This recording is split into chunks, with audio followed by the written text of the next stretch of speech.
നമസ്കാരം, മലയാളി വാർത്തയിലേക്ക് സ്വാഗതം.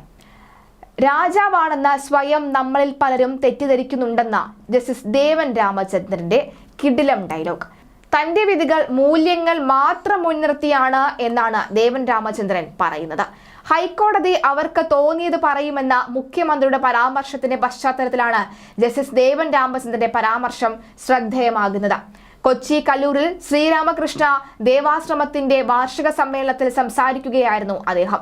താൻ രാജാവാണ്, ഞാൻ വിചാരിക്കുന്നതാണ് നടക്കുന്നത് എന്ന് നമ്മളിൽ പലരും തെറ്റിദ്ധരിക്കുന്നു.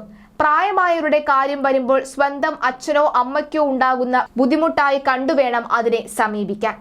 എന്റെ അമ്മയ്ക്ക് കൊടുക്കുന്ന ബഹുമാനം മറ്റൊരമ്മയ്ക്ക് കൊടുക്കുമ്പോഴാണ് ഞാൻ മനുഷ്യനാകുന്നത് എന്നാണ് ജസ്റ്റിസ് ദേവൻ രാമചന്ദ്രൻ ഊന്നി പറഞ്ഞത്. ചുറ്റും കാണുന്ന പല കാര്യങ്ങളിലും നാം കണ്ണടയ്ക്കാറാണ് പതിവ്. അത് എളുപ്പമാണ്, കാണുമ്പോഴാണ് അതിന്റെ ബുദ്ധിമുട്ടുണ്ടാവുക. അതിനെ എതിർക്കാൻ നമ്മൾ വിചാരിക്കുന്നതിലും കൂടുതൽ ശക്തികൾ നമുക്ക് എതിരാകും. അത് അങ്ങനെയാണ്. മറ്റൊരാൾക്ക് വേണ്ടി സംസാരിക്കുക എന്നതിനാണ് ഇന്നത്തെ കാലത്ത് ഏറ്റവും ബുദ്ധിമുട്ട്. നമുക്ക് ലഭിക്കുന്ന അധികാരം ജനങ്ങളുടെ വിശ്വാസ്യതയാണ്. താൻ വഴി മറ്റൊരാൾക്ക് നല്ലത് വരണമെങ്കിൽ താൻ തന്നെ പഴികേൽക്കേണ്ട കാലമാണ്. കാരണം നമ്മൾ നമുക്ക് വേണ്ടി മാത്രം ജീവിച്ചത് കൊണ്ടായിരിക്കാം താൻ ചെയ്യുന്ന കാര്യങ്ങളെല്ലാം കൊട്ടിഘോഷിച്ച് നടക്കുന്നത് നല്ല ശീലമല്ല എന്നും അദ്ദേഹം ചൂണ്ടിക്കാട്ടി. ഹൈക്കോടതി തോന്നുന്നത് പറയുമെന്ന മുഖ്യമന്ത്രിയുടെ പരാമർശത്തിന് പിന്നാലെയാണ് ദേവൻ രാമചന്ദ്രന്റെ ഈ പ്രസംഗം. കൃത്യമായി തന്നെ പ്രായമായ അമ്മ എന്നുദ്ദേശിച്ചത് മറിയക്കുട്ടിയെ തന്നെ ആയിരിക്കുമെന്ന് വ്യക്തവുമാണ്.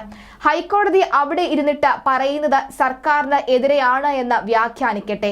തോന്നുന്ന കാര്യങ്ങൾ അവർ പറയുന്നു, അതിൽ നടപ്പാക്കാൻ പറ്റുന്ന കാര്യങ്ങൾ സർക്കാർ നടപ്പാക്കുമെന്നായിരുന്നു മുഖ്യമന്ത്രിയുടെ മറുപടി. വിധവാ പെൻഷൻ മുടങ്ങിയതിനെതിരെ ഇടുക്കി സ്വദേശി മറിയക്കുട്ടി നൽകിയ ഹർജിയിൽ സർക്കാരിനെതിരെ ഹൈക്കോടതി രൂക്ഷ വിമർശനം ഉന്നയിച്ചിരുന്നു. 78 വയസ്സ് പിന്നിട്ട മറിയക്കുട്ടിയെ പോലെയുള്ള മുതിർന്ന പൗരർ VIP-കളാണ്. കോടതിക്ക് ഇവർക്കൊപ്പം നിന്നേ പറ്റൂ. മറിയക്കുട്ടിയെ പോലെ ആയിരങ്ങളാണുള്ളത്. മറ്റ് വരുമാന മാർഗമില്ലാത്ത മറിയക്കുട്ടിക്ക് സർക്കാർ പെൻഷൻ നൽകണം. ഇതിന് കഴിയില്ല എങ്കിൽ 3 മാസത്തെ അവരുടെ ചെലവ് ഏറ്റെടുക്കണം.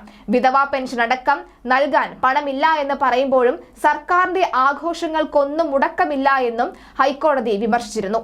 എന്തായാലും ഈ ഒരു ഘട്ടത്തിൽ ദേവൻ രാമചന്ദ്രന്റെ ഈ ഒരു വാക്ക്, ഒരു മറുപടി, അത് കൃത്യമായി തന്നെ മുഖ്യമന്ത്രിക്ക് കൊള്ളുമെന്ന കാര്യത്തിൽ യാതൊരുവിധ സംശയവുമില്ല. കാരണം അത്തരത്തിൽ മുഖ്യമന്ത്രി ഹൈക്കോടതി കടന്നാക്രമിക്കുന്ന തരത്തിലേക്ക് കാര്യങ്ങൾ നീങ്ങുമ്പോൾ, അത് ഒരു വ്യക്തി കേന്ദ്രീകൃതമായി നീങ്ങുമ്പോൾ അത് കോടതി ലക്ഷ്യമായി മാറുമോ എന്നടക്കമുള്ള കാര്യങ്ങൾ നമുക്ക് പരിശോധിക്കേണ്ടതുണ്ട്. എന്തായാലും നിലവിലിപ്പോൾ അദ്ദേഹം മുഖ്യമന്ത്രിക്കെതിരെ കൃത്യമായ ഒരു മറുപടിയുമായി ജസ്റ്റിസ് ദേവൻ രാമചന്ദ്രൻ തന്നെ രംഗത്തെത്തിയിരിക്കുകയാണ്.